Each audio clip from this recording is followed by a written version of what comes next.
who were exploiting identity of religion and tribe. So we said, no, these are wrong, they are meaningless, and they are dangerous. For us,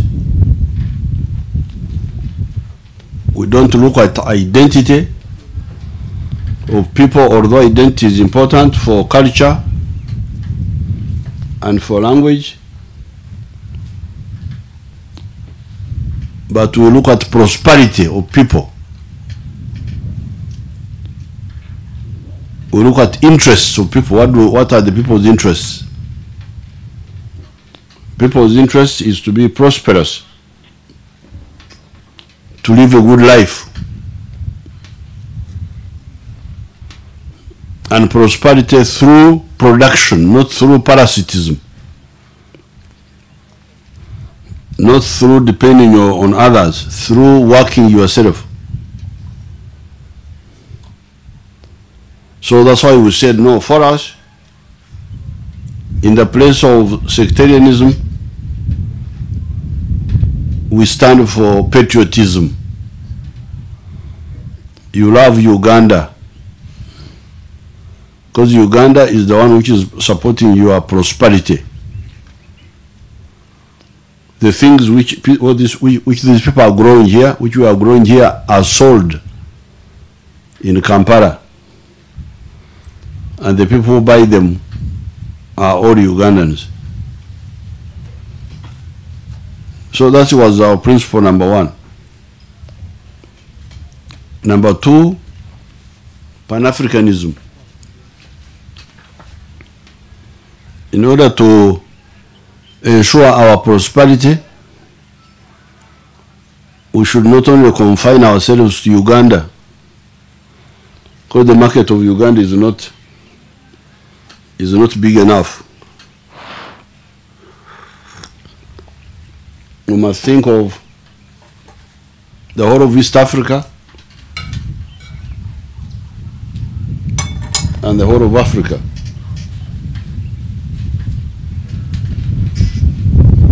So that when you produce, like we are producing eggs here, we are producing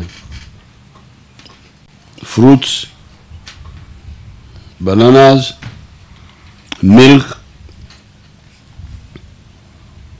We sell in the whole of Uganda, in the whole of East Africa, in the whole of Africa. The bigger the market, the better for us.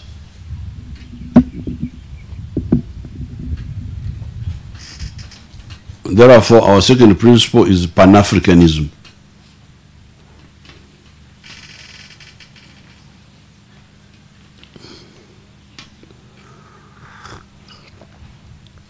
So when people are talking about groups,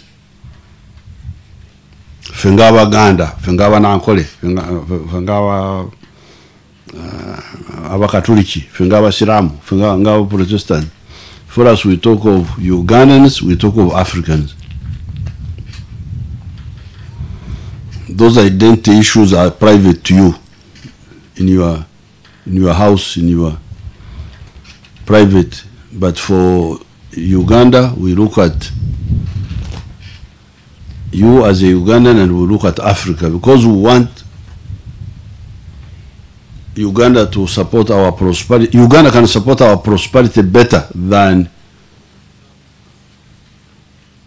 the Banyankore. The Banyankore cannot buy my milk because they also produce milk. They produce milk, I produce milk. My neighbors here are producing bananas, I'm producing bananas. So who will buy my bananas? It will be the people of Kampala who don't produce bananas. It will be the people of Nairobi who don't produce bananas. That's why you go to Nairobi and they will talk of Ndizi Uganda.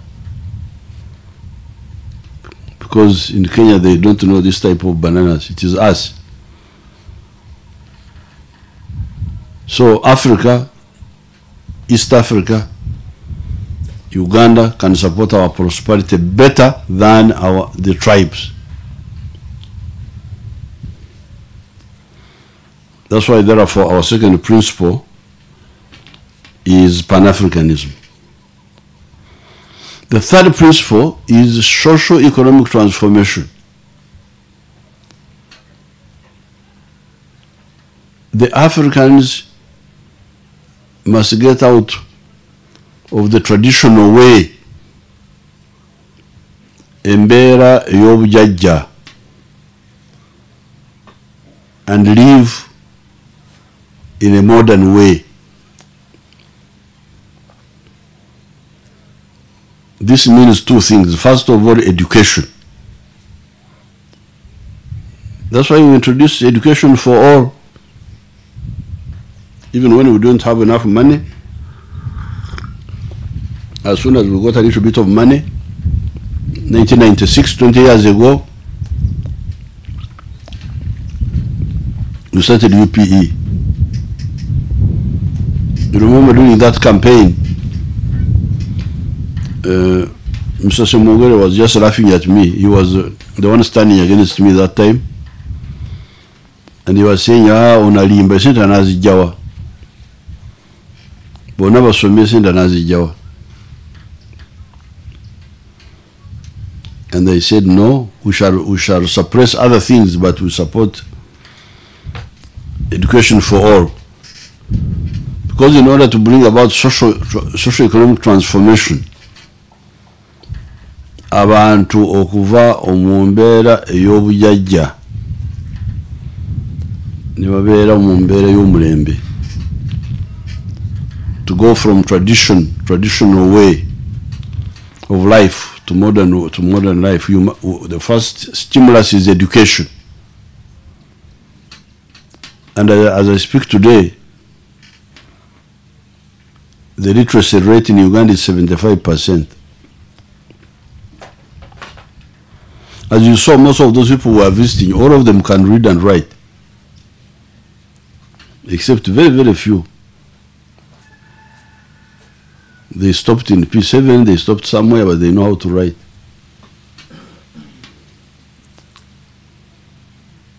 Now, the second stimulus for socio-economic transformation is joining the money economy.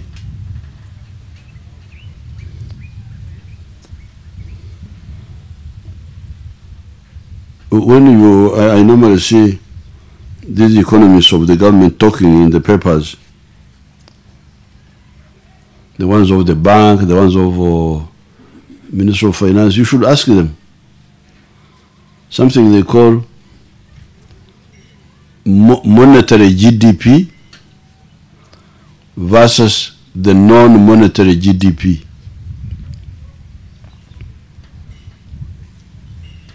I don't know whether you have heard of such categorizations. That the economy of Uganda is divided in gross domestic product, which is based on money, and gross domestic product, which is not based on money. Now, why should you have non-monetary GDP in 2018? Don't you think that is a disaster? You've got people that just, continuing when they have what they call non-monetary GDP in an era of money. Actually, according to the census, all these censuses we have been having up to 2014, when there was the last census, 68% of the homesteads in Uganda are still in what you call subsistence farming. Bakolera olubuto kyokka. They cultivate for eating, not for. They do things for eating, not for money. 68% 68%. So that means the people who are working in the modern way are only 32% of the homesteads.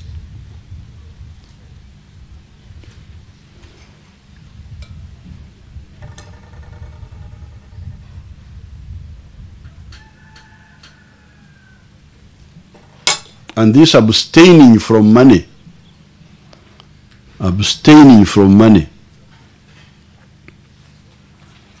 okuzira sente nogamba nti ziseetaga sente,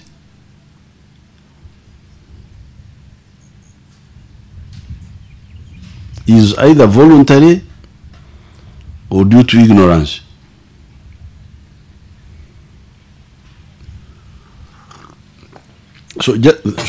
Therefore, to achieve socio-economic transformation, our people must go from the traditional way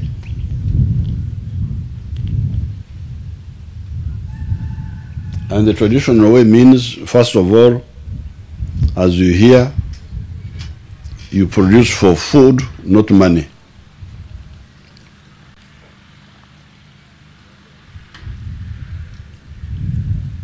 Secondly, most of the jobs are done manually. Use muscle power.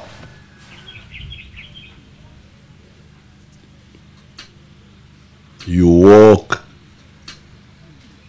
you carry water on your head. Omwana omuweka mu mugongo. Enku ozetika ku mutwe, firewood you carry it on the head. Everything is manual.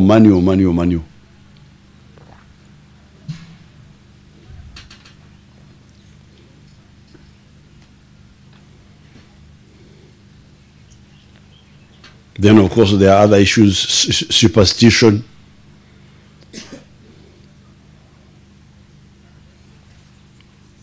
One of my supporters, some villages away from here, some years ago I passed by them, and I found one of our supporters suffering from something called cellulitis, where the foot swells. But the man had not gone to hospital. So when I asked him, why haven't you gone to hospital? He said, talo, is it talo? Talo. Warwandoze, somebody was bewitched me. Nabuka talo. I jumped over witchcraft, that's why my foot swell. And it is not treatable. But when I asked the doctor, I said, no, this is a very simple treatable disease. Therefore, superstition, okuloga, bamuloze, all those are part of that embeera y'obujajja. And we are saying our principle number 3 is to get out of, is to undergo socio-economic transformation through education, but also through working for food security and also for money. The full monetization of the economy.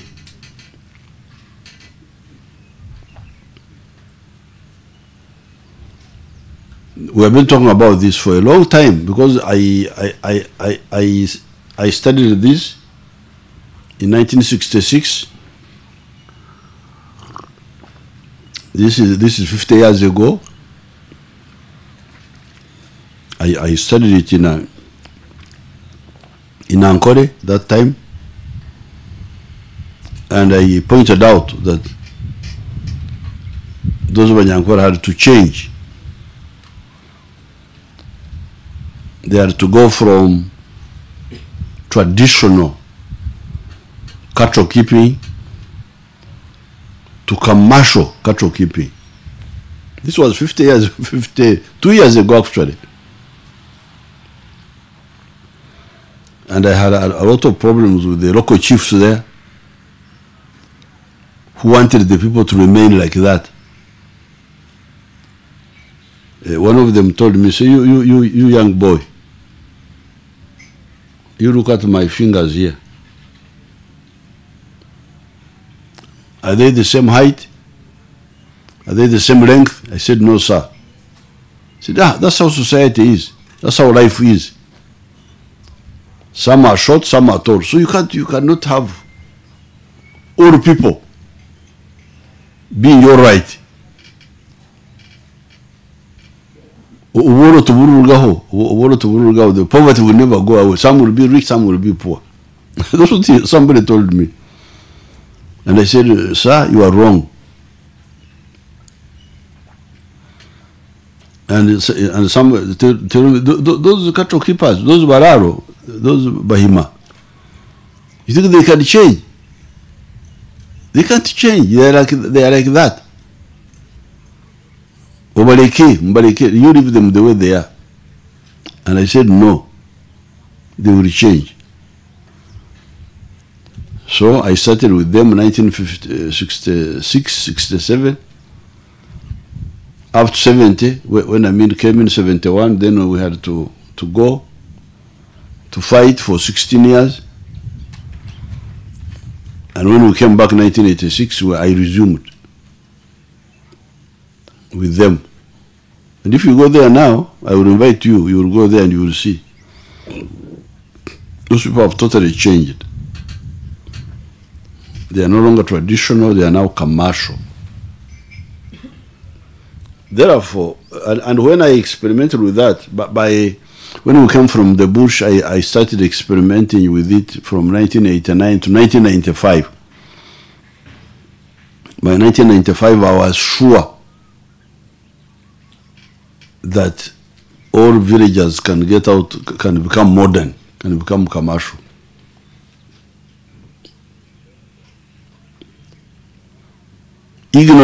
Poverty in Uganda is poverty because of ignorance.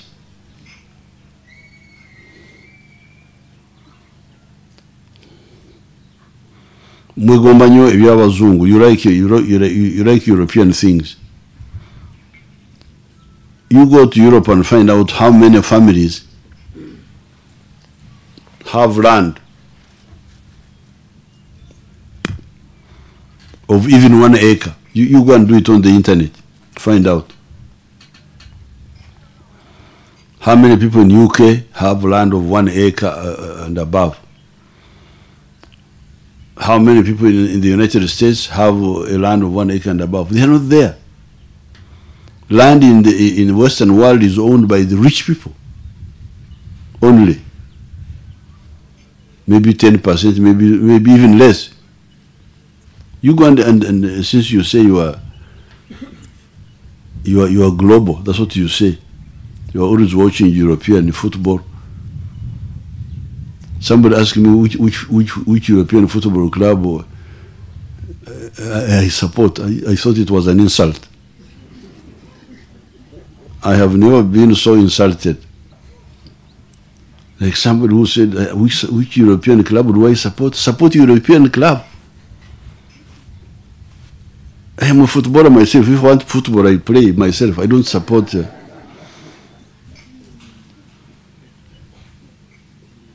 European clubs.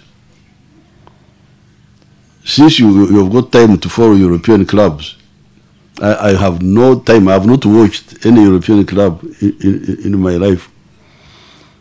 The last game I watched was the one of Uganda when they played in, was it Gabon? Yeah, Gabon. There I watched once or twice, and that was the end. I'm a footballer, but I don't have time for football now, because I have so many things to deal with. But since you are global, you find out how many people own land in Europe and the United States.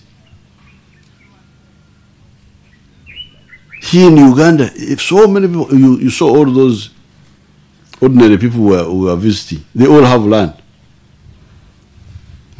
Even the one of the cabbages, no, the one near the cabbages, there was one who had a small plot, the one who had 2 cows. He had something like a quarter an acre, the one near the road. They all have land. So how can it be that people who have land are poor and the people who have no land are rich?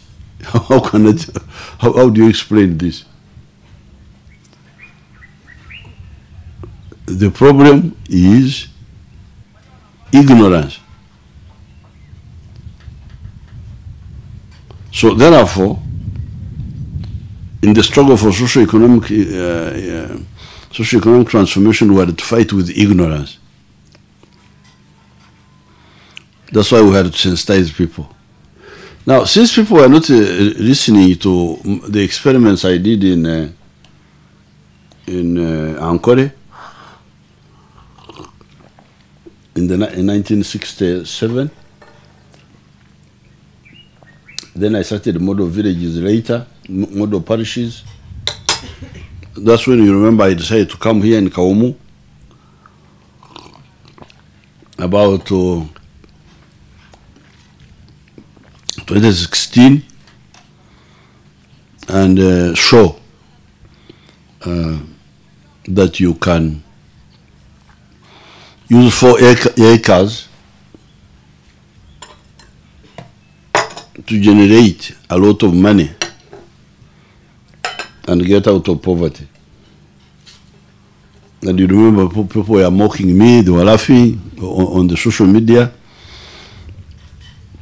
Museveni is very stupid. How can he use bottles to irrigate in the modern world when there are modern ways?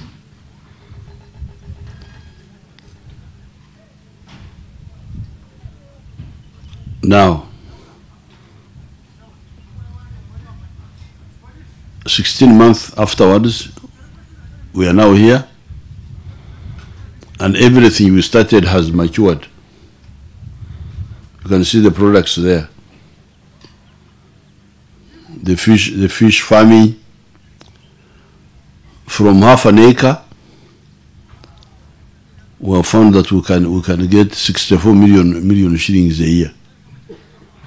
From half an acre down there. You saw it. The fish are there. If you are near the swamps, if you are near the Ntobazi. We don't want you to put fish ponds in the center of the river, of the swamp. No. The fish ponds must be on the periphery. Because we need the river for irrigation. People must get out of the swamps. We need the swamps to have water so that we use the water for irrigation. I will come to that later. But if you can do fish ponds on the periphery, we found that you can get 64 million shillings a year from half an acre. Then chicken you can have any number you want.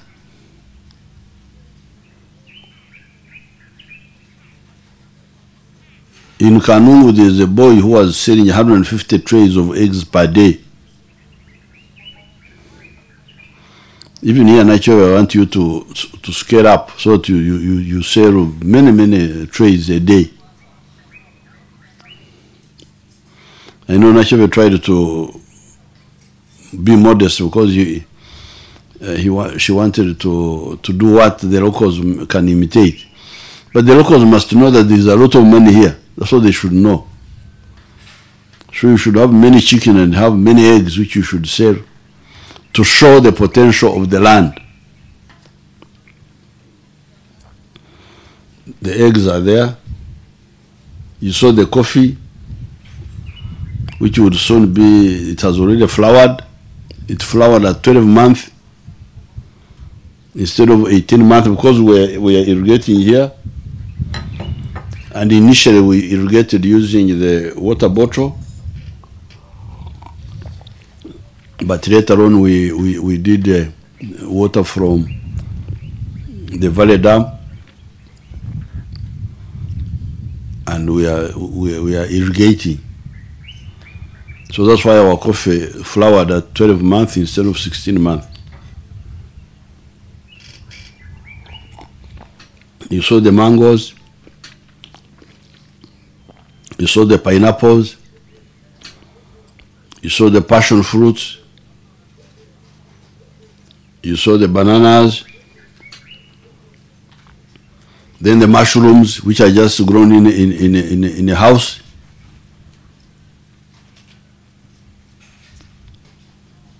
You saw the cows.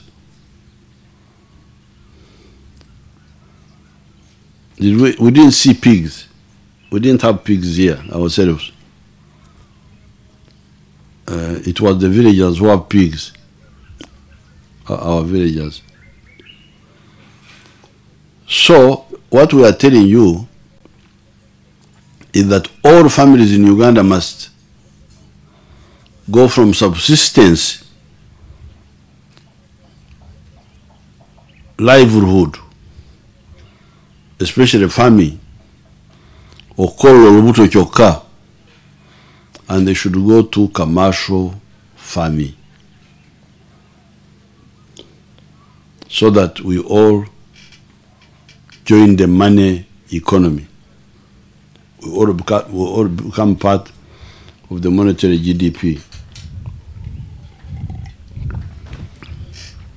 The fourth principle is clear, it is democracy. That was your fourth principle. That one is clear enough.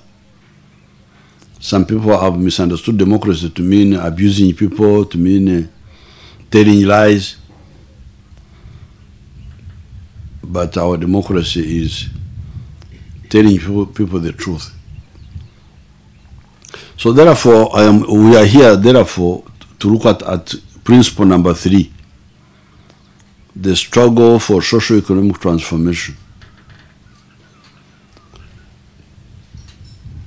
Our people to go from traditional farming, subsistence farming, to commercial farming.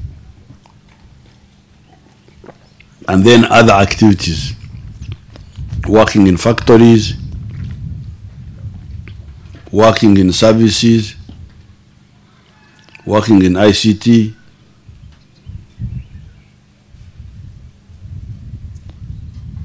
so that you earn money wherever you are. Either you earn money in agriculture, or you earn it in industry, or you earn it in services, or you earn it in ICT.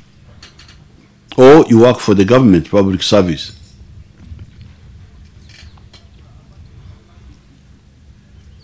So therefore, for today, you are here because of principle number 3, socio-economic transformation.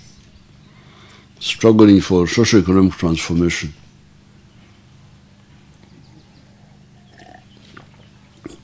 The final point I would want to make on that is another traditional mistake which must stop. This is the practice of subdividing property.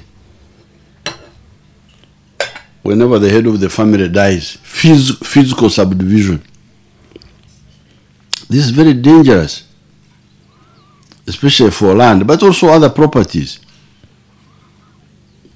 When the head of the family dies, then first of all, they have many children, many women. Then they are fighting over property as if they came to look for property. I thought the women would get married because of love. nazala ng'omwana nange jakale byange.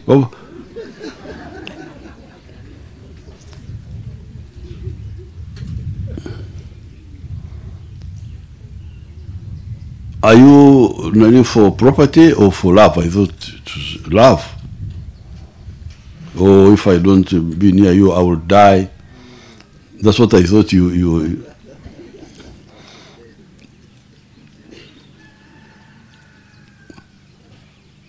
Now, the danger there is that somebody has got 3 acres of land and he has got 30 children from 4 Hajats. Now when he dies, when they try to divide the 30 acres among 30 children, what will happen? The land disappears. This means therefore that each generation, the families are becoming poorer and poorer. So apart from working our people up, muve mubyobujaja mugende mubikola sente. We must also deal with the issue of okulama, of dividing property. The Europeans found long ago a good method. For them, they don't divide physically. They divide by using shares. Emigabo. Nti enyumba eno n'endimiro eriwo eziriwo n'ebintu byonna ebiriwo temubitematemamu. Don't divide them. You have heard that I can get 64 million from fish, so much from utunda, so much from chicken, so much from banana, so much from, Now, suppose we total up and we find that the farm here earns 300 million shillings. So what we, and suppose the children are 10, just example. So what we should do is to get the 300 million per year and deduct the costs. Let's assume the costs are 100 million. That leaves now 200 million as profit. It is this 200 million that you should divide among the 10 children. So if they are 10, if they Ori Eyabalamira, if she said they should divide Chenkanyi, should share equally, that would mean 200 million divided by 10 is what? 20 million. So the property remains together. You don't divide the house. How do you divide this house now?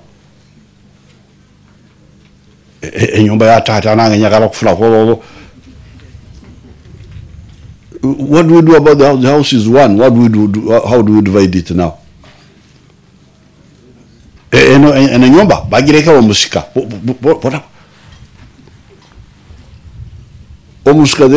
happened to the others? What happened to the Namandus? What happens to all this? So why don't you keep this property together? In there, that way, you see, you divide what comes from the land, what comes from the property, not even the land, even the property. Kati enkoko ziri wali muzalabi omuntu afudde kati enkoko tuzikole tutya buli omu atwala enkoko ki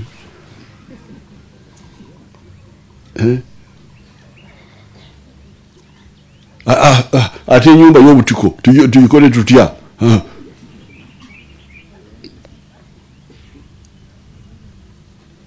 the Bible says, when a nation has no vision, it perishes.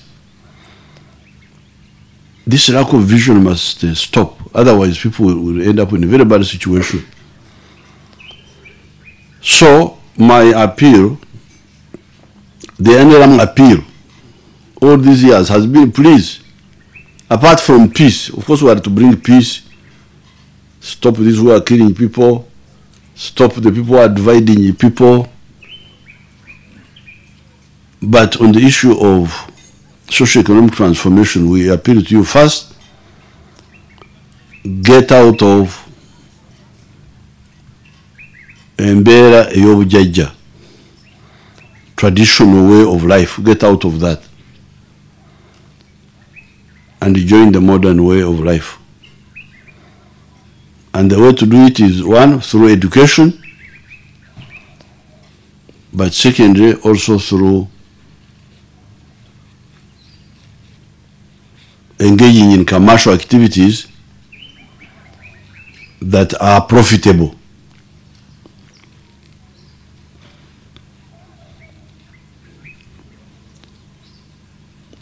But thirdly, have a new culture of inheritance. Stop this fragmentation every generation. So these are my introductory remarks. We can have 10 questions and then we go and rest. Thank you.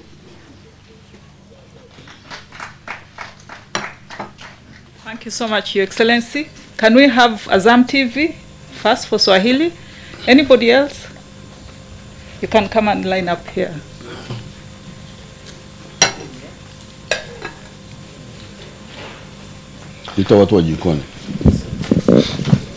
One question per person. Okay. Mheshimiwa Rais, swali langu ni moja tu kuhusu umiminiaji wa kutumia chupa. Mwaka uliopita nafikiri miezi hiyo 16 ulipokuja kuanzisha mradi huu wa kutumia chupa, watu wengi walicheka. Labda leo ni wewe mwenyewe unacheka. Ningetaka kusikia msimamo wako na vile labda watu wameitikia wito huo, na kama inaweza kutumiwa kama mfano wa kuweza kutumia kilimo katika watu ambao wana kipato cha chini. Shukran. Ni kweli kwa lugha yetu hapa tunasema yuko msemo moja bale baseka kati bandavi wale ambao walikuwa wanacheka waje wanaone sasa waone nivyo namna nivyo vizuri. Kwa hiyo hii kutumia chupa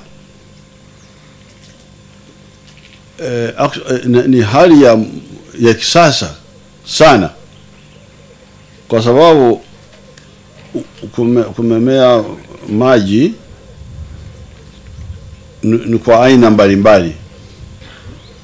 Unaweza kutumia open channels, maji yanakuja kwenye open channels. Unaweza kutumia bomba, lakini ya kutumia drip is very advanced. Is the most advanced and very economical. So lakini badala ya kutumia drip ya vipira, wengine wakaona na vipira. Sasa kama una kipira, this is kipira also, this plastic is a kipira. If you like a kipira, plastic is a kipira, only that it is in the form of a bottle. So weka maji kwenye chupa, weka what do you call a hole, not shimo, weka tundu kidogo, alafu itakuwa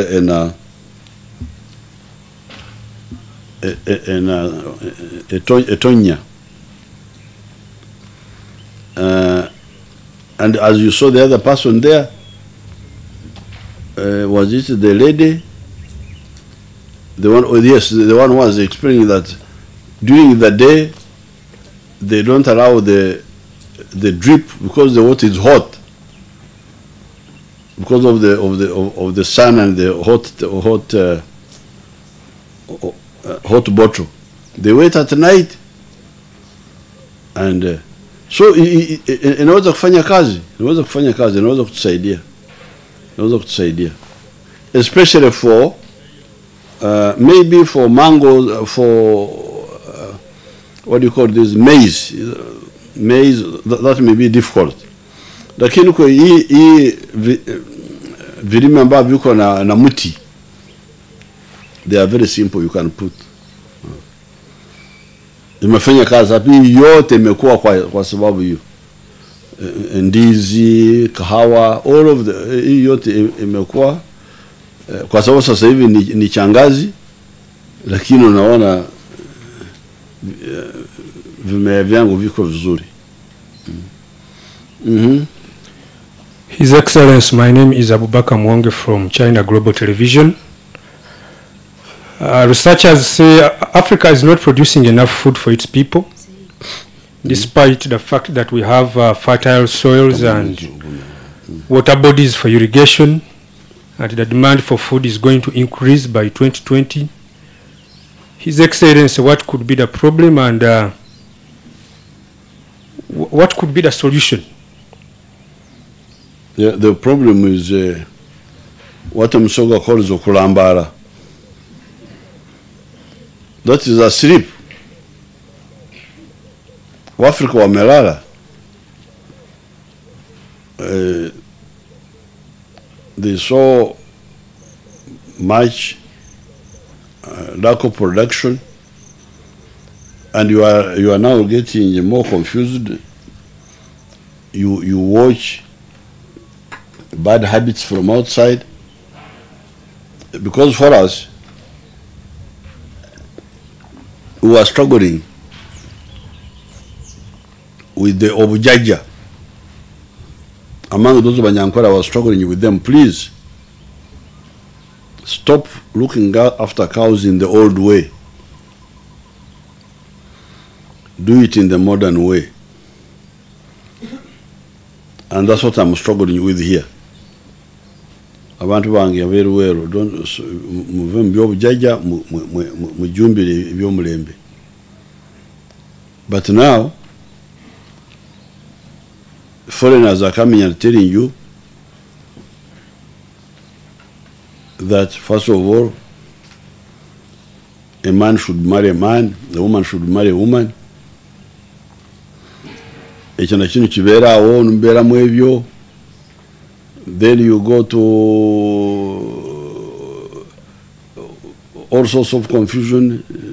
Don't go for agriculture. Agriculture is primitive. So more confusion is coming among you, and that's where the problem is. Otherwise, there's no way Africa should not have enough food, and Uganda has enough food, and it will have more food because we are. You can see people respond, although you try to confuse them with your radios, with what, because the radio, if the radios were playing a positive role, this change would have been much faster. But in spite of your radios, I am now moving. In spite, so in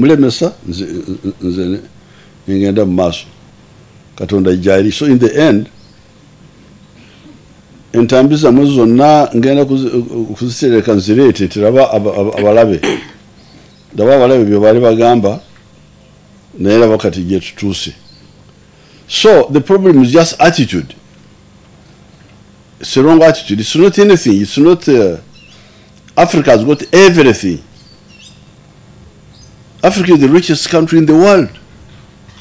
It's really amazing for Africa to be poor or to have no food. But because of bad attitude, because of bad leaders, because of also now you trying to imitate the culture of when you look, you see, I watched twice agari kufufu.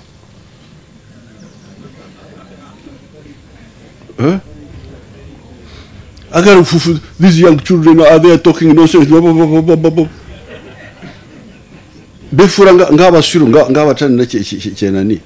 Even the way they speak. Huh?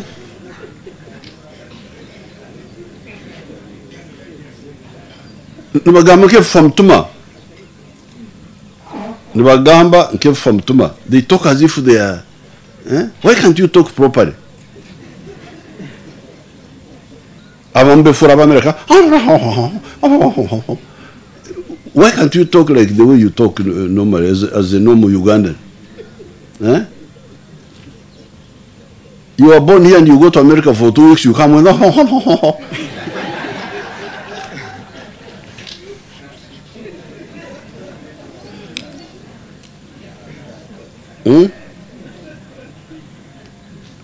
So the problem is just attitude. Attitude. The inferiority complex of Africans. They like to be other people. Because I think because of oppression for a long time, of Africa betama bagala ku afuke oba mzungu abo afuke muyindi abo afuke ki no kusinga dala bawala bafe nabazukuru usanga bali awo betaga bagala kwefura abazungu bagala kwefura abayindi. But we are resisting. We resisted in the past. We are resisting now. That's why I'm here. I'm in the resistance now. Mumugamba ntibiri tibisoboka nzigamba tibisoboka. So in the end, the people will wake up. They will see. You saw those people who are giving testimony. The ones we visited. I was in Owino, selling dead people's clothes.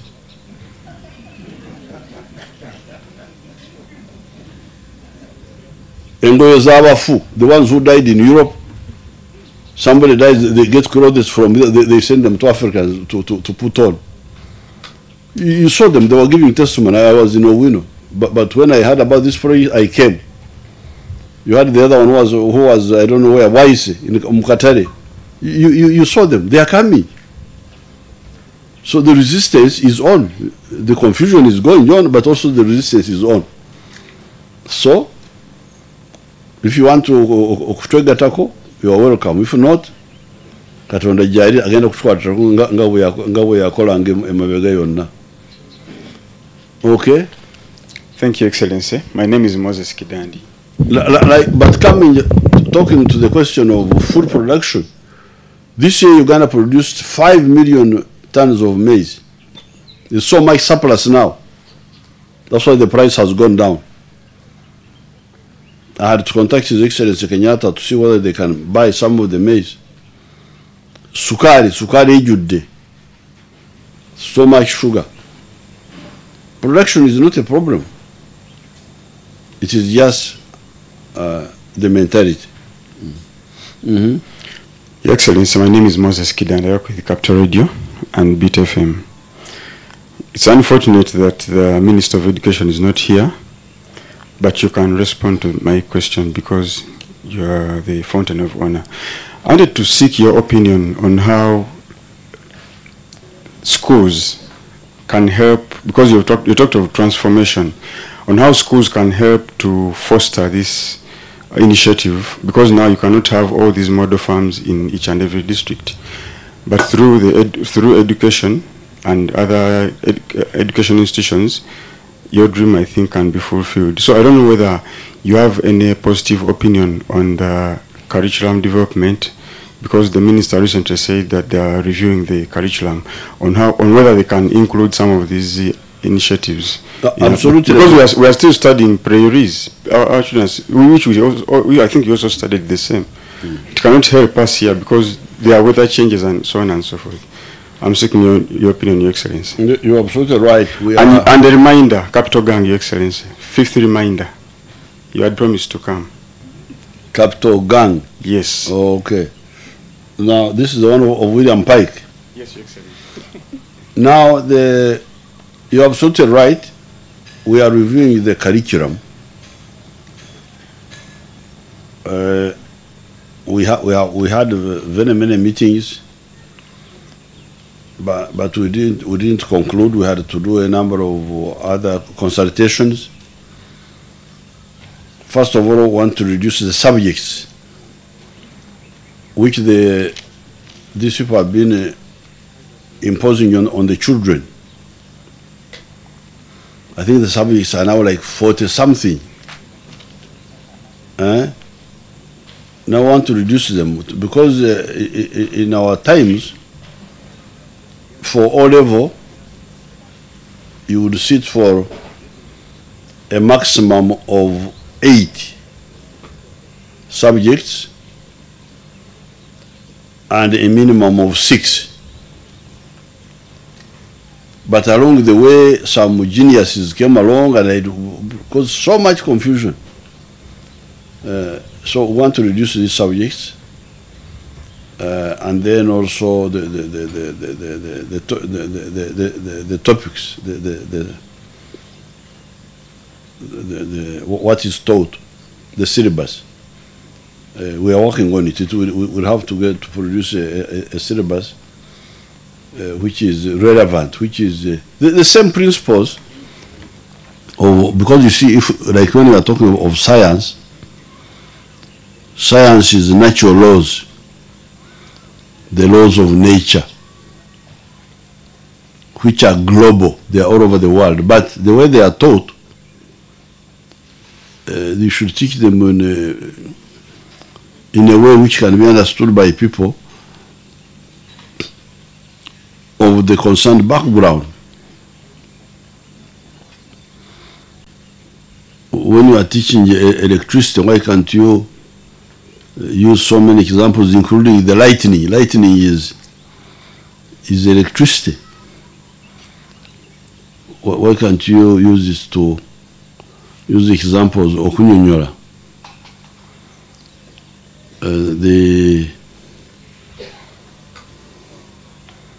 When you are teaching geography, teaching what they call the watershed, why can't you use local examples? And so on. So we are working on that. The content of what should be taught, but also the methods of teaching. We are working on it. His Excellency, I'm Brian Luaga. I come from Uganda Radio Network and I'm based in Wales. Now, His Excellency, research indicates that farmers lose over 16 billion shillings in post-handling losses. As a farmer who has harvested today, what are some of the tips can you give to farmers to minimize these losses? I thank you. That one will be answered by Mrs. Mutumba. I can see Mrs. Mutumba there. Come and I give you free time so that you educate Ugandans. That is a highly educated lady.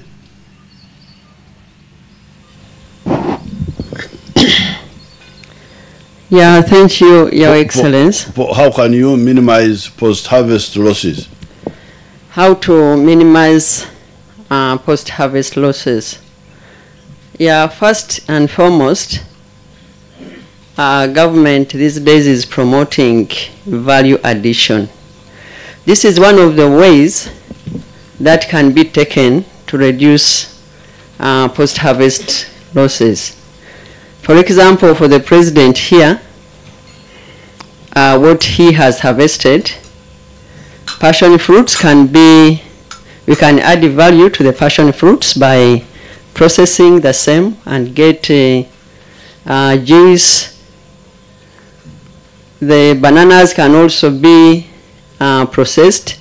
There is a processing plant in Bushenyi, for example, that can be used. It dries bananas.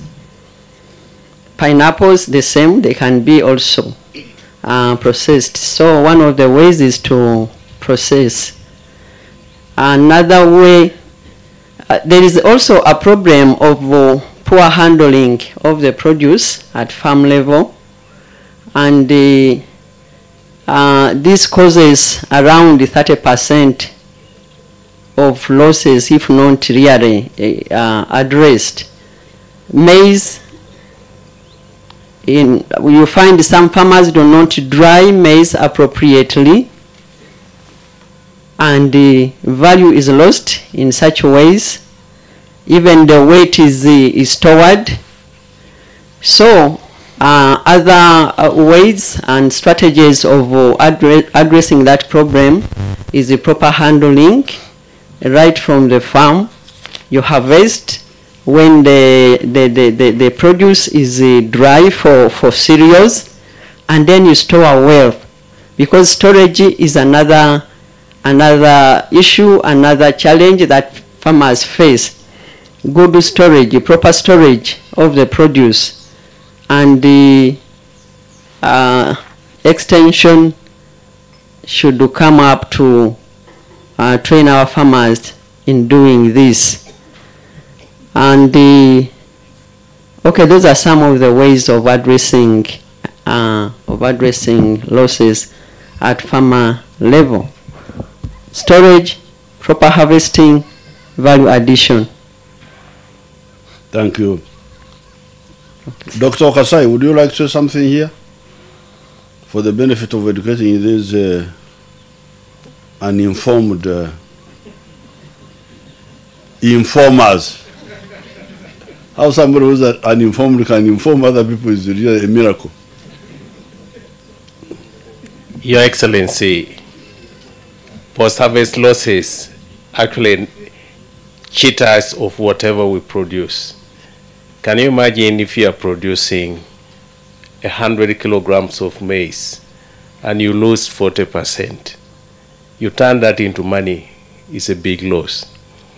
Now, post-harvest losses start right from the time the plant is standing out in the field. When maize is mature, it's ready for harvesting. The longer you keep it out in the field, you'll find the birds will come and start pecking on it. There will be development of fungi in it.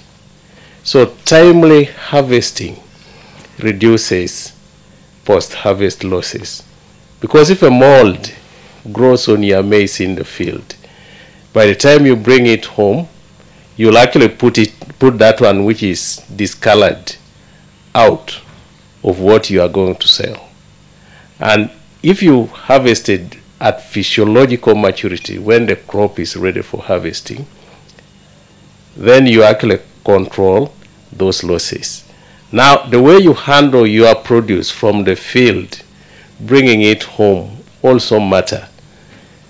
For example, a very clear example is the bananas, the matoke. When you handle it poorly, by the time it reaches home, you'll actually start removing some fingers from a banana bunch, and you actually drop them out. Assuming a bunch of bananas has got 200 fingers, and every bunch you have damaged 10 fingers. Just have it in your mind.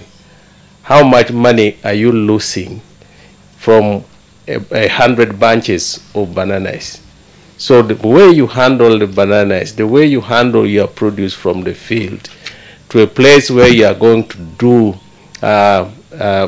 maybe drying also matters.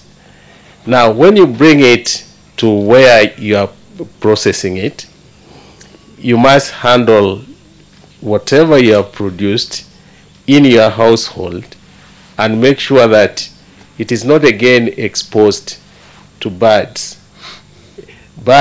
or animals, where you bring it, where you can get fecal matter from chicken mixed into it. If you allowed that, when you come to sorting, you'll actually be throwing away a lot of grain, and that is enhancing post-harvest losses. And then all along the value chain, you'll always be incurring losses. And that's why when you total it fully, it comes to 40% in the case of maize. What she has talked about is if you have dried it properly. You see, if it is maize, you have got to dry it properly, and don't dry it in the soil. When you dry it in the soil, the maize loses color. The molds develop on that maize. There is now occurrence of aflatoxins in our food. Aflatoxins are actually poisonous products from the fungi that contaminate and cause the maize to rot. And those aflatoxins are a cause of the cancers. The cancers that we now experience in this country is because we eat rotten products which are coming from the farm, and the reason for that is poor handling. So you must dry your produce properly in a good, if you don't have cement, please have a mat. If you don't have a mat, Your Excellency, where I came from, they would always smear cow dung in the place. That reduces the dust on your maize. If you smeared your floor where you are going to dry the maize with cow dung, there will be no dust and the maize is dried properly. And if you dried it properly, the next thing, can you store it properly? Proper storage. Drying reduces the opportunity for maize or the produce to now mold, where you'd get aflatoxin. Optimum moisture content is about 13, which may be difficult to get at where there is humidity, but that's what we should strive to get, up to 13 moisture content. But if it is during the rain season and you have handled it properly, 14 would also be acceptable. So the lower the moisture content at storage, the better. And storage should be proper storage. We are losing a lot of our produce because of poor storage. Traditionally, we used to store dried produce in granaries. I know we cannot go back to storing them in granaries, but there are new technologies, having household silos, metallic or plastic silos, or even the bags, so long as the maize is properly dried. And when you are putting maize in sacks into your house, put some timber on the floor. Then you put your maize on top of it. That actually enables free circulation of air, such that moisture, you don't lose the produce which is in touch with the ground. You allow the moisture to circulate.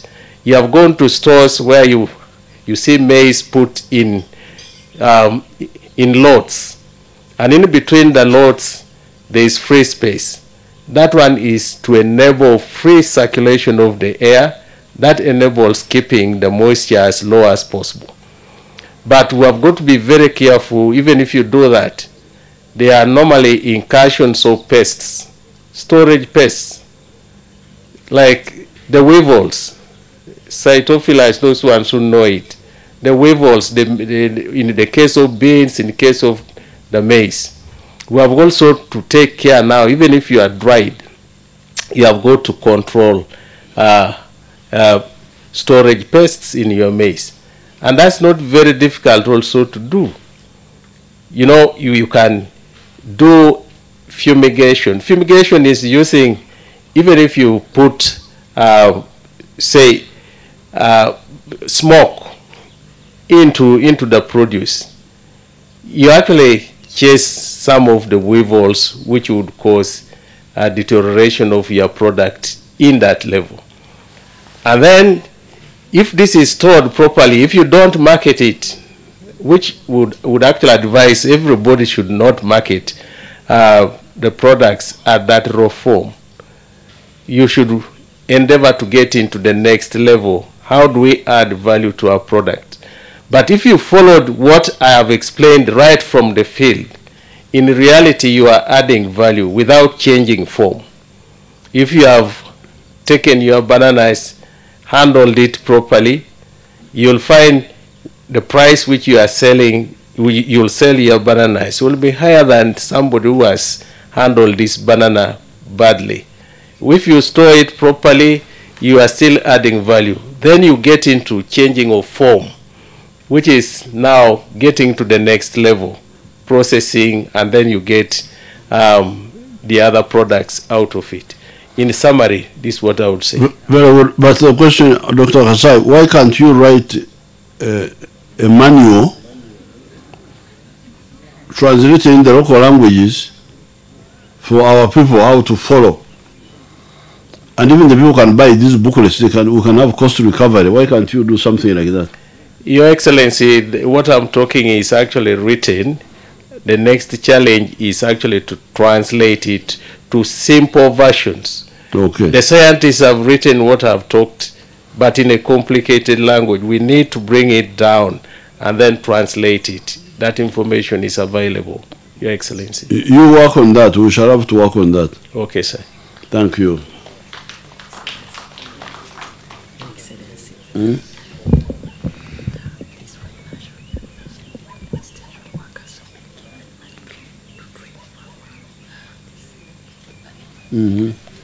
Your Excellency, my name is Carlton Scovia Nakamia from NTV.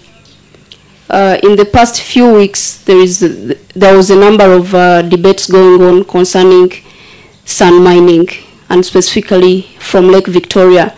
Environmentalists have expressed the ecological sensitivity of the lake, but a number of companies and individuals have expressed interest to do sand mining in Lake Victoria.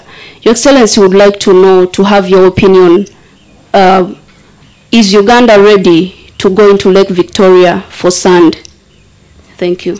Well, we are going to, after yesterday we were discussing it, we are going to discuss it more, because apparently there is very good sand in Uganda. I don't know exactly where. First of all, for glass, we need to produce glass here in Uganda. Glass for houses, glass for bottles, glass for drinking items of glass. We are now importing glass. It's a lot of money which we spend. Then ceramics, ceramic tiles. Yesterday I was launching a factory in Kapeka, which will save us a total of $34 million plus 15, so for exports. So we are now spending $34 million to import ceramic tiles. Now we want to make this here, and apparently all these need, the glass needs sand, the ceramic tiles need sand. Yesterday they were telling me, then I said, why don't you use the sand of the Ruela, the one which is on the land? They said that the one in the lake is better. So what we are going to do is to study this. But there is one thing which is clear. There are areas called Ebyondo in our local languages. This is where fish breeds. This is where fish breeds. Nobody will be allowed to go in those Ebyondo. Whatever the reason, whether there is gold or whatever, because the fish must be protected. So the Ebyondo, nobody will ever go there. But how about the other areas which are not Ebyondo? where there is this sand. That's what we are going to debate that, to study it, because I had not, I started trying to study it yesterday when we were at Kapeka, discussing the ceramic tiles. So we shall study that. In the past, Uganda was producing some glass. Before Idi Amin, we were producing some glass from the sand. So what sand were they using? We are going to find out all this. Your Excellency, I am Henry Baguma from UBC. Sir, if you permit, selected out of the current subject, the issue of refugees, sir. Your Excellency, going by media reports, it looks like there is a big problem in the management of refugees in Uganda. And along with that, it is also raising concern from Western Uganda leadership have told us that they are facing crisis in managing the high number of refugees running from DRC Congo. Your Excellency, sir, I'd like to hear your comment on that subject, sir. Thank you very much. Well, the ones who are stealing refugee money will go to jail. That is simple, because the prisons are there. Ruzira is there, so it is waiting for some occupants from the Prime Minister's office who steal refugee food, and of course I think they will die from, God will kill them himself, because to steal what is meant for refugees, what is meant for Awanaku, for poor, for desperate people, God will also come in. And I think soon you would hear these thieves, you know, they have all sorts of problems. So these thieves are not, they will pay, they will pay. They will pay. I tell you what, they bring shame to Uganda, because these refugees, they are from other countries. The donors who are giving support to the refugees are from other countries. So, Banawabi, Bonona elinye lyafe. Never genda kwejusa, akawaka bi, kakola ki, kagumya mugongo, akawaka iba, kehuru mugongo. So I'm not really worried about those people. Now the refugees in Western Uganda, well, they shouldn't worry, because if they come, we are going to take them to the refugee camps. They will not stay. They will not stay in the villages. And I would appeal to Ugandans to continue to treat refugees well, because refugees, somebody who's a refugee today, tomorrow may be useful to you. I was a refugee in Tanzania for 8 years. I am now a very useful citizen.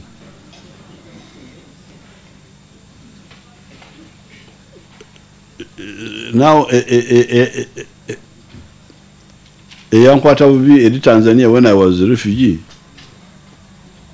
He may come now and want some help from me, because I'm now a very useful citizen.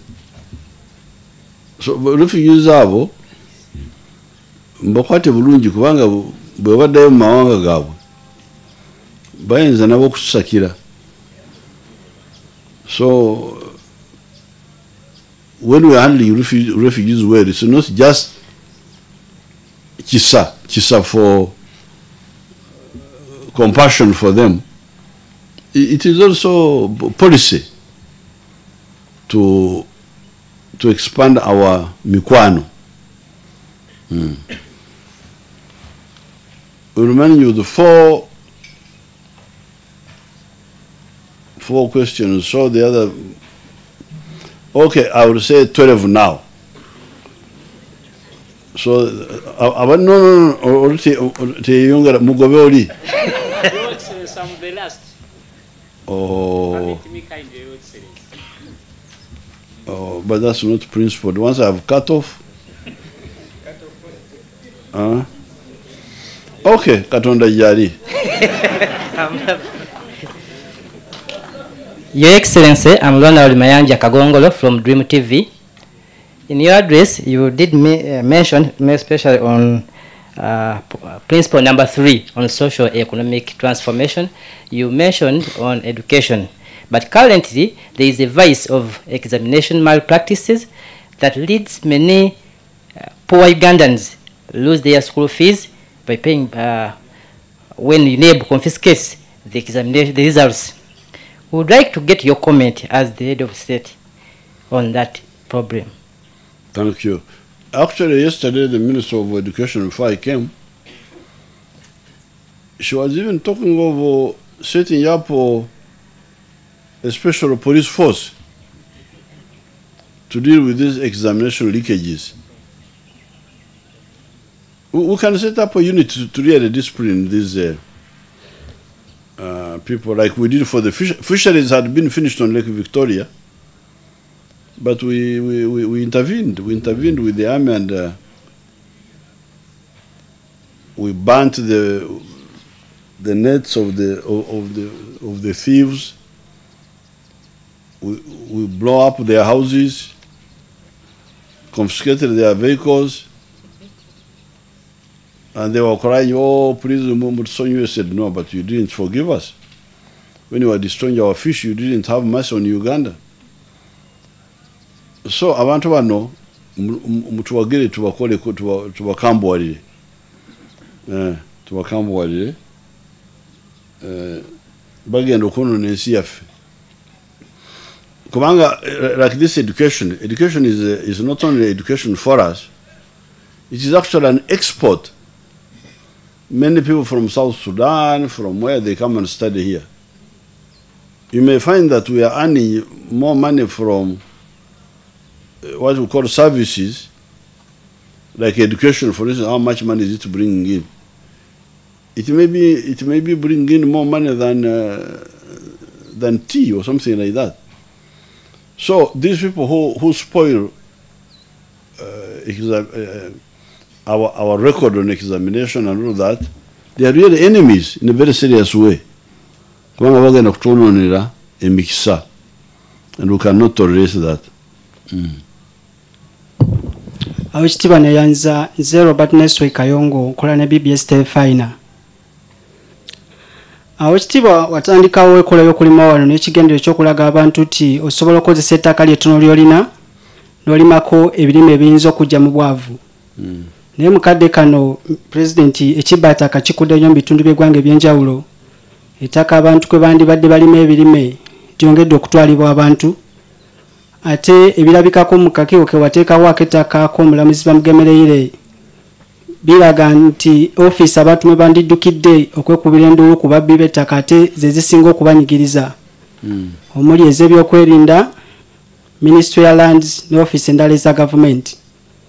So ngeri ki enkola eno abantu gye bayinza okukozesaamu ettaka lyabwe okwejja mu bwavu nga akatono ke bandikozesezza ate ke katwalibwa abo ate obaoli abo abandi bayambye okubataasa ku babbi b'ettaka.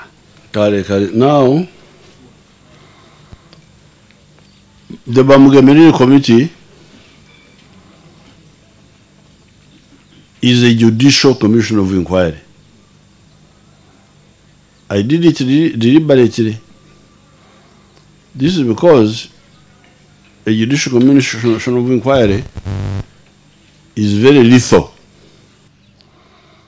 If you go before a judicial commission of inquiry and you tell a lie, you commit an offense of perjury. Call it perjury. That's an offense in itself. And I don't know, do we have a lawyer here? You can go to jail, I don't know for how many. Can somebody find out from the internet the sentence for perjury in Uganda? Mole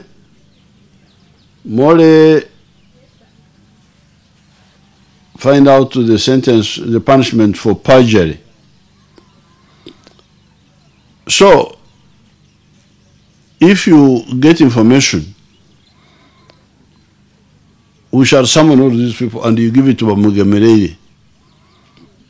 We shall summon all of them, whether they are security or what. Nobody should add himself there. Mugobere dara. The last one you should not add on. So whether security people or what, that's neither here nor there. We shall lock them up.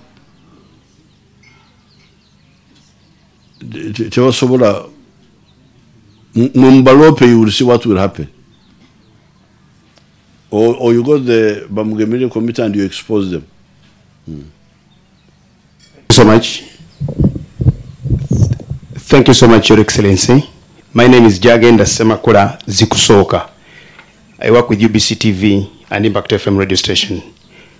Firstly, I want to thank you so much for the demonstration. The time has told. Your bottle irrigation has actually yielded fruits. Many who did not believe you, I think, can now believe. But what I want to ask you, Your Excellency, is talking about agriculture. You gave us the statistics of the non-monetary and the monetary GDP of 32 and 68, which I think is still very bad for our country, Uganda. But the statistics here show us that we are more of a consuming lot than a producing lot. But when I take you back to the Maputo Protocol, Your Excellency, that talks about putting 10% into agriculture, we have not yet hit that mark. What do you think about that, Your Excellency, of adding more money, especially when the budget is being read, into agriculture? Because of what we've seen today here is very promising, and there's potential that we can grow agriculture to that magnitude. I thank you, Your Excellency. Mm-hmm. Now, you see, this is where lack of seriousness comes in. Some people go with NGOs, and when you see a leader working with NGOs, you feel sorry for him. You know he's not a leader. I cannot work with NGOs. I've never worked with any one of them, because NGOs are a bunch of opportunists. Buntu bunonya sente z'abazungu z'okulira obwerere, telling lies that they are doing something here. But actually, they're a bunch of thieves. Now, and they are not serious. And they are the ones who push those lies. 10% agriculture, what? Now, when I make a tarmac road, is it good for agriculture or not? Munziremu. Because if there was no road going to Karamoja, as has been the case now, what is the purpose of having agriculture in Bundubujo? This Bundubujo place is a very productive place. Bundubujo has cocoa, has coffee, has vanilla, has bananas, has rice, has palm oil. That's Bundubujo. But some years ago it was cut off from Fort Portal. You could not go there. Now we made a very good road going there. Is that road part of agriculture or what? So how can somebody argue that just spend on agriculture but don't spend on the roads? Are you then a friend of agriculture or what? When I spend on the army, you remember that Renzo region was becoming insecure. Some people wanted to start war there, but we crushed them. using army. Now, is army part of agriculture or what? Electricity. How can you have, wherever we passed when we were going with you, those people are telling us, please, amashanyarazi gatuyitako. When you step down for us, we are going to have this ebinyogoga bichi. Now, is electricity part of agriculture or what? So, when we are planning, for us, we don't plan in compartments. We plan holistically. We know that in order to support production, you need spend on agriculture, but also you need to spend on the roads, you need to spend on the railway, you need to spend on electricity. We need a holistic approach, not just partial. So if you actually total up money, we are spending on the roads, on electricity, on defense, which are precursors for agricultural production. We are actually spending on agriculture. Therefore, that NGOism of Maputo is not a serious one. I never listened to those stories. Yes, because I'm dealing with real life, not just in a theater acting. Those should be invited to Uganda National Museum for acting. Yes. Yes, Your Excellency, I'm Daniel Wandera from the Daily Monitor. I have one question. That of recent, in the past few weeks, we have had a mistrust between the security agencies, especially the Internal Security Organization and the police, where it's now easy for somebody to tell you that you go and either report to the police, you report your case to the police or the army. And the Ugandans maybe are waiting for your word at least. And it is alleged that it's peeling over, it is piling over to the next border in Rwanda. They are linking it to Rwanda. Well, the whoever involved will pay, because the duties of security officers are well known. They serve the Republic of Uganda, and they serve it according to the law. We already have, I think we have already seen people in prison who misbehaved. Haven't you seen them being tried by the court martial? So anybody who misbehaves will be answerable. It's not a big issue. It is an issue for... It was a big issue because it involved infiltration of the security services, whereby the security services instead... Somebody was talking about it actually on the land, that instead of helping people, they were the ones, they were becoming part of the problem. Somebody was talking about it just a little while ago. That's precisely the security services are not supposed to be hijacked and start working for criminals. This is a type of AIDS. Because you remember AIDS hijacks your cells and takes them over. And even the cells which are supposed to defend you, they are captured and used by AIDS. So we cannot have political AIDS where security services become work for criminals or for foreigners or for anybody other than the people of Uganda. That one will simply not happen.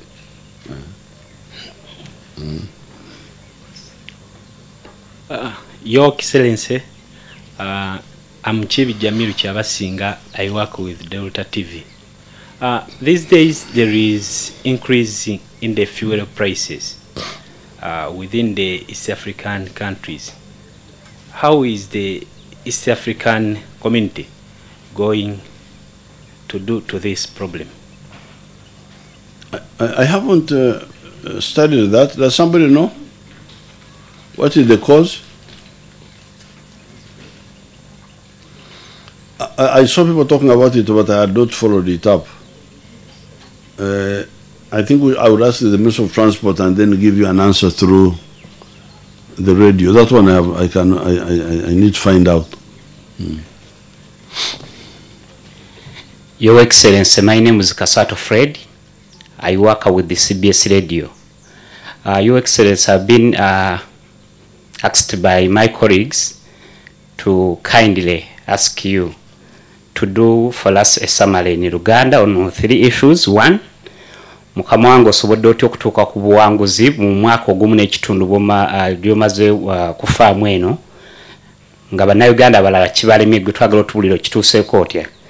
Ensonga eyokubiri ensonga y'omusenyu, eyokusatu ensonga y'abanoonyi b'obubuddamu tugambye ababbye ensimbi abagambibwa tebabbye ensimbi bagenda kusibira luzira, n'esemberayo ddala mukama wange y'obutakwatagana wakati w'ebitongole by'okwerinda. I thank you, Your Excellency. Okay. Kati ono musajja mpadde omulimu ogw'amaanyi nti nkyuse mu Luganda ensonga ezikwata ku ebigambo ebikwata ku ensonga ezo 4. Nsobodde ntya okufuula wano ekawumu ekifo ekikola ssente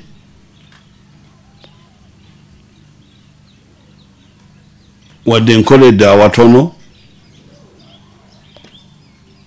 mu bbanga ettono ery'omwaka gumu n'ekitundu tekinawera kubanga giri myezi 16,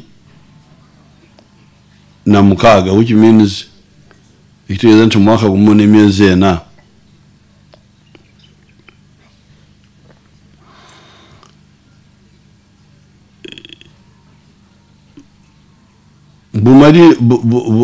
okubeera omumalirivu n'okukola n'abaana bange beesigwa ate abawulize kubanga ebirala byonna bimanyiddwa. Science weeri, research weeri, ebyo byonna weebiri, naye ekibuze bwe bwesigwa bw'abakozi n'abakulembeze okumalirira determination. How do you say it? Determination in Uganda. So kyekyo otherwise okujja kwekyo ebirala byonna weebiri, science weeri, ensigo weeziri, esente tusindika sente nyingi mu byalo, Youth Livelihood Fund, NADS, Women Fund, Microfinance. Ensawo ezo zonna okuzigatta bw'obuziyinza okuwera obuwumbi 15,000 buli mwaka. N'olwekyo ekibuze ekibadde kibuze bubadde bwesigwa, abakozi abeesigwa, nabana bange beesigwa. So that's what has happened. Nakyo biyimirira bakulabe.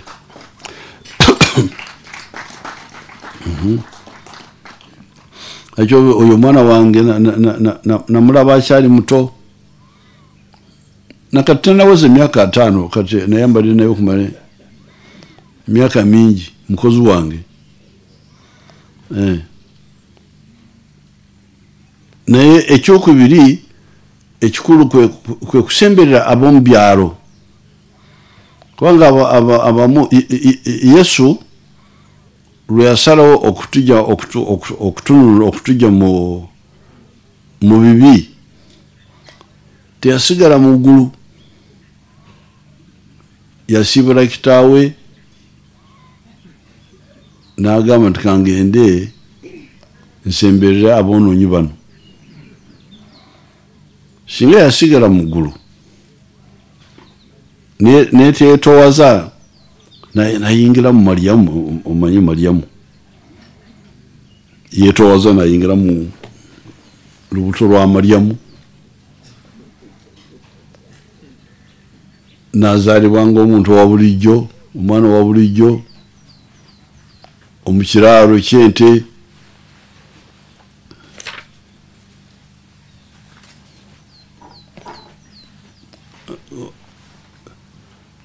nabeera wano emyaka 33 yensonga yasobola okufaanana naffe so akonako weekali nze okujja eno nenva eri mu State House nenzija eno nembeera wano mu bantu bange nakyo kiyamba kubanga ekyo nakyo kikalubirira abakulembeze sibangu okukirira wansi batera nnyo okuzeerera mu Luganda bakweta ki floating batera nnyo okuseeya kungulu so I think those are the two things. First, obwesigwa bw'abakozi bange, ekyokubiri okusemberera abantu.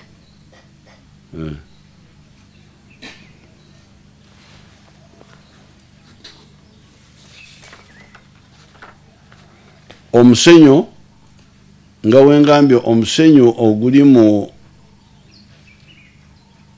bye bayita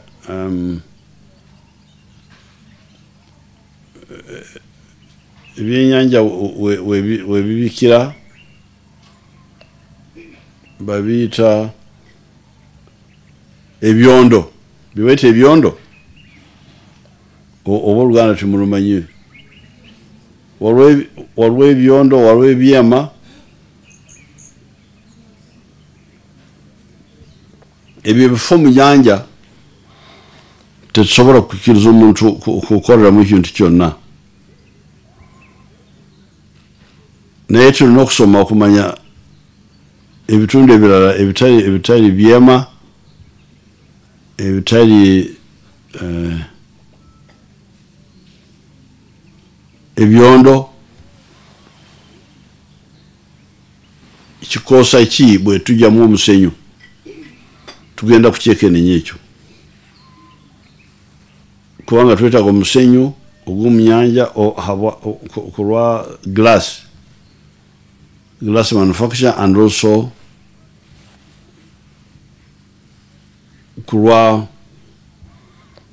ceramic tiles.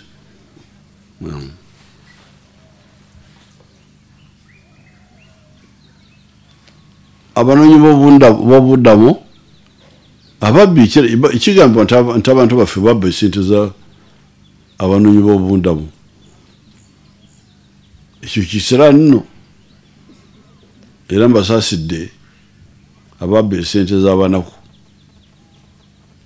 Katonda tagenda kubasanyukira. Ate nze eno okunsi bwe nfuna obukakaso obumala mbateeka wano mugeyeena wadde tebanatuuka eri mugeyeena eyeri. So I'm just waiting for the facts.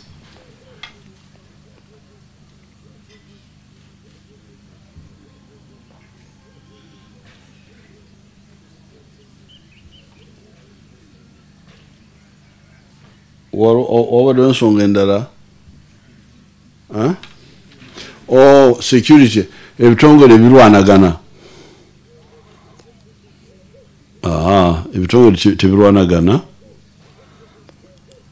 Abantu ababirimu abakulu be balwanagana, ate ekyo tetusobola kukikiriza, kigenda kukoma. Balina okulwanyisa omulabe, tebalina kulwana bokka eri bokka. Bw'okola pajjere mu kooti, akakiiko k'amagye bakusiba emyaka 7. N'olwekyo